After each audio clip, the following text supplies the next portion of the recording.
নদী থেকে ধানের জমিতে সেচ দেওয়ার জন্য নির্মিত ড্রেন দিয়ে আসছে অটো রাইস মিলের গরম ও নোংরা পানি, যা সরাসরি ঢুকছে ফসলি জমিতে।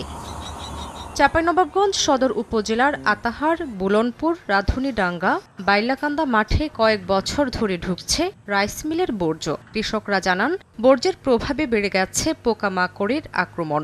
জমিতে জমে থাকা পচা পানিতে নুয়ে পড়েছে ধান।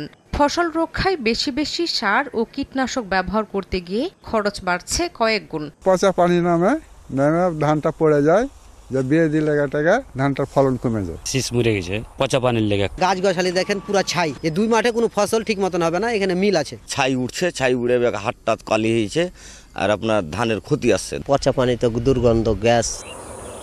জেলা মিল মালিক ও আতপ ধান চাল ব্যবসায়ী সমিতি এবং চালকল মালিক গ্রুপের কেউই এ বিষয়ে ক্যামেরার সামনে কথা বলতে রাজি হননি। তবে তদন্ত করে ব্যবস্থা নেওয়ার আশ্বাস পরিবেশ অধিদপ্তর ও উপজেলা প্রশাসনের। নোংরা পানি বা বর্জ্যটা তারা কৃষকের জমিতে ফেলছে, যার কারণে ফসল ক্ষতিগ্রস্ত হচ্ছে, ফলন কমে গিয়েছে। এটা অভিযোগ পেলে আমরা পরিবেশ অধিদপ্তরকে সাথে নিয়েই সম্মিলিতভাবে এটা আমরা সমাধান করার চেষ্টা করব। সরজমি ভিজিট করে দেখি যদি অটো রাইস মিলের কঠিন বর্জ্য বা তরল বর্জ্য কোনো কৃষি জমিতে সরাসরি নির্গত করে বা ফেলে দেয়, তাহলে আমি জেলা প্রশাসনের সহযোগিতা নিয়ে আইনানুগ ব্যবস্থা গ্রহণ করব।